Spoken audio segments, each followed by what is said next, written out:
What if Napoleon Bonaparte had succeeded where history remembers him as failing? What if his empire hadn't faltered in the frozen fields of Russia or a decisive battle at Waterloo? These what-ifs of Napoleon's life are more than just imaginative exercises. They reveal the razor-thin margins that define the rise and fall of empires. Napoleon was not just a military genius, but a visionary leader whose ambition reshaped Europe. From the creation of the Napoleonic Code to his relentless expansion of French territory, he seemed unstoppable. But history tells a different story, a tale of critical mistakes, missed opportunities, and fateful decisions that led to his downfall. Yet what if it had gone differently? Could Napoleon have avoided his greatest defeats and solidified his empire? Could Europe today have been shaped by decades of Napoleonic rule? Today we'll explore the most pivotal what-if moments of Napoleon's career, from his doomed invasion of Russia to his defeat at Waterloo. We'll analyze how alternate choices could have changed the trajectory of history. These scenarios aren't just entertaining speculations, they offer insight into the fragility of power and the enduring impact of ambition. Napoleon's 1812 invasion of Russia remains one of the most infamous failures in military history.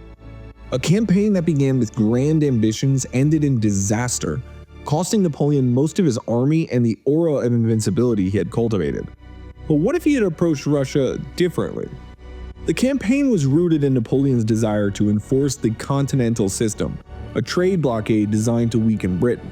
When Tsar Alexander I defied the embargo, Napoleon amassed over 600,000 troops, the largest army Europe had ever seen, and marched into Russian territory. Initially, Napoleon's strategy seemed sound. His forces won key battles, including the bloody engagement of Borodino, and he captured Moscow, the Russian capital. Yet Tsar Alexander refused to surrender. Instead, the Russians employed a scorched earth strategy, destroying resources and drawing Napoleon deeper into the vast, unforgiving Russian landscape. Winter proved decisive. Napoleon's army, unprepared for the brutal conditions, faced starvation, disease, and constant harassment from Russian forces. By the time the remnants of his once mighty Grand Armée retreated, fewer than 100,000 soldiers had survived. What if Napoleon had delayed the invasion or sought a diplomatic solution instead?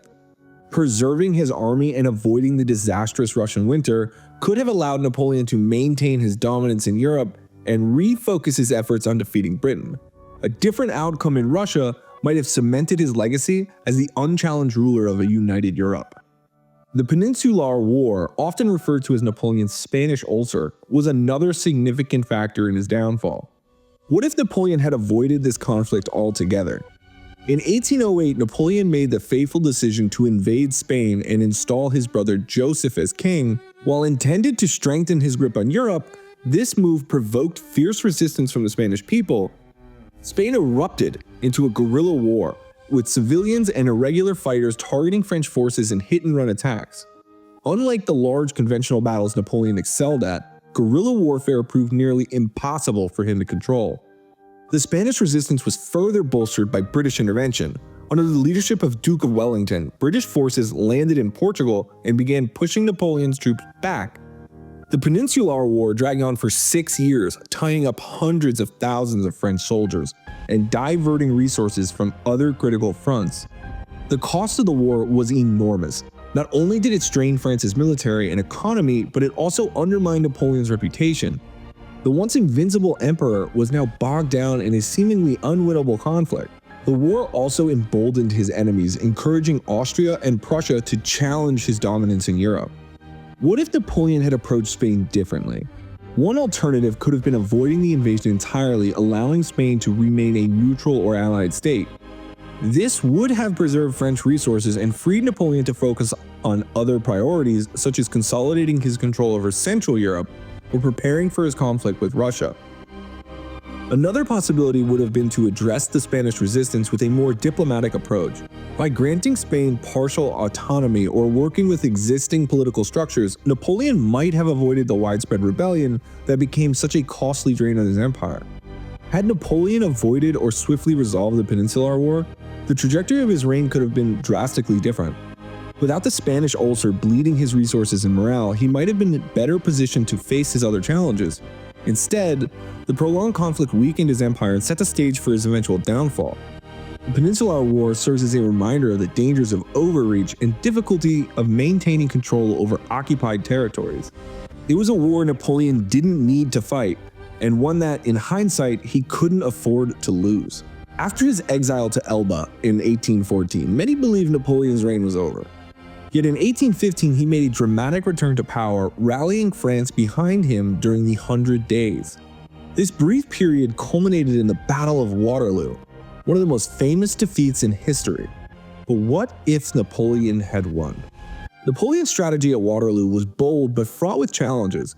Facing a coalition of forces led by the Duke of Wellington and Prussian General Blücher, Napoleon aimed to divide and conquer. His initial moves showed promise, but delays and miscommunication among his marshals proved costly. One of the most critical moments of the battle involved Marshal Grouchy, who was tasked with preventing the Prussian army from joining Wellington. Grouchy's failure allowed Blücher's forces to arrive and reinforce the Allies, turning the tide of the battle.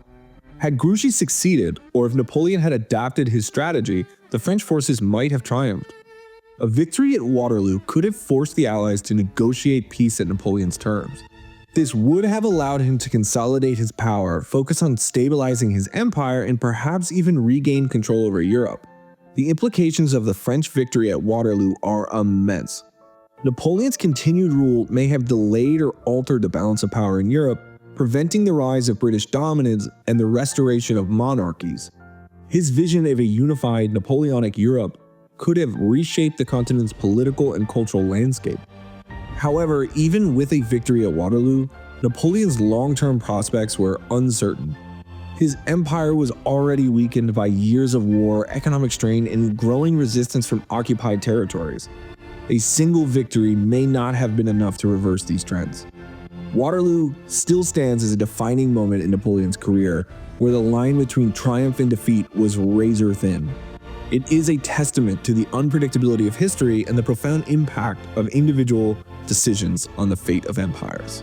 Throughout his career, Napoleon was defined by relentless ambition and an insatiable desire for expansion. But what if he had taken a different approach? One that prioritized peace and consolidation over conquest? Could his empire have endured longer? And could Europe have been reshaped under Napoleonic ideals? After the Treaty of Tilsit in 1807, Napoleon's empire was at its peak. He had defeated Prussia and Russia, forcing both to accept French dominance in Europe. At this moment, Napoleon controlled a vast swath of territory, with client states and allies stretching across the continent.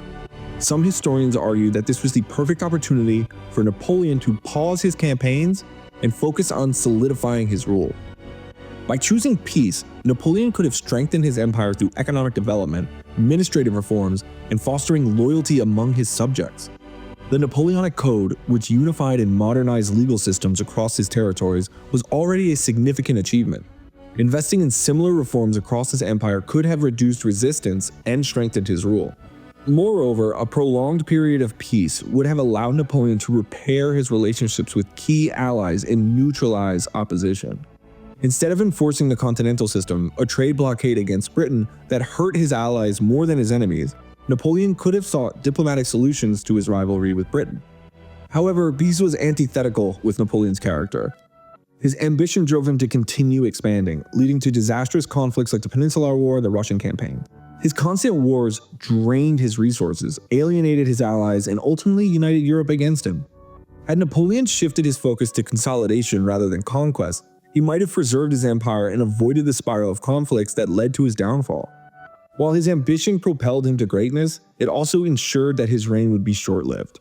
The what-if of peace offers a tantalizing vision of alternate Europe, one where the Napoleonic ideals and reforms and unity shaped the continent's future without the devastation of continual war.